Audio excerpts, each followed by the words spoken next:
Hello, folks. This is Maria Abreu from Abreu and Associates.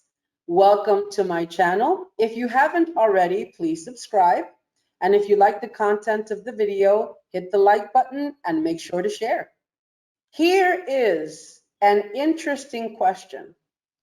Does overstaying your tourist visa ruin your chances of obtaining residency?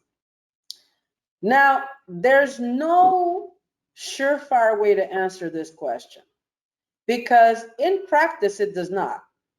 Okay, many people overstay and they come in and out, and once they decide to apply for residency, 9 out of 10 they have no issues, and that has to be said in practice. But I want to mention that a few years ago, I'm going to say about 3 years ago, we had this director who was just, he was gung-ho about putting immigration law into the strictest practice. I mean, this man cross every T, dot every I. So, military, of course. So, for those who started to overstay and leave the country paying a fine, they started having issues coming back in. And I remember the phone started to go off in the office. People saying, oh, I tried to come back in the country. They didn't let me back in. They sent me back home and said that if I came back, I had to come in with a visa. This was happening about 3 years ago. Okay. And how could that happen? And people started to complain. And what can you do for me? And I said, you know what? It's unfortunate, but there is nothing that we can do because the law does limit the amount of time that a tourist can stay in the country. And if you stay, if you customarily stay beyond that time and stay for months at a time, then the course to follow is to apply for residency. Right now, immigration has included the extension of stay, meaning you could go online and you could pay for an extension and you could stay for an additional, you could stay up to 90 days in the country, okay? But I mean, you have folks that would be considered snowbirds. I mean, they stay for entire seasons in the country because they own property here, because, they have family here. They're seasonal visitors, so they'll stay for 6 months, 7 months.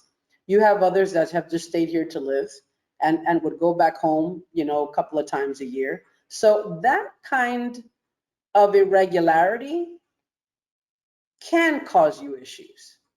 If the state decides, as they did 3 years ago, we're going to put a stop to this. And see, that's the whole thing. You never know what trend is going to be brought in by whichever administration is in office. You never know. Everybody comes in to office with their own vision. Okay, so you never know how long that lax attitude is going to last. The thing is that if without warning they decide to enforce the law, guess what? You're caught like a deer in front of headlights. And there's nothing anyone can do for you because the state is within its rights to enforce the law as they see fit. So my advice would be within the limits of the law. That's your real protection. I got to tell you, and I've mentioned this in videos before, people have gone, like this country has gone through many immigration reforms. It's a constant thing. I guess that would be true in any country. And for those who are within the limits of the law, doesn't matter. Bring whatever change you want. It doesn't affect them and they don't even worry about it. So the people who are constantly looking at, is this going to happen? Can that happen? Are people who are out there taking a risk because they are not adjusting to what the law establishes. So that is my advice. Now, if you are a visitor that comes for 2 or 3 months, there is the provision that you could extend your stay. You'll pay a tax online and you could extend your stay.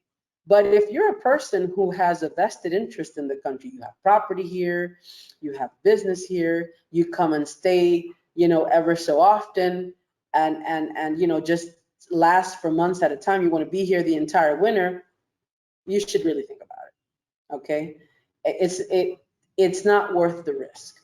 So, and if you have investments here, why not get residency? That would be the next logical move, in my opinion. If you've already bought property here, if you have, a business here, why wouldn't you want to legalize your status? So the answer to that question is, as I said, it does not affect your chances to be a resident, but you never know when the state can start to tighten the grip.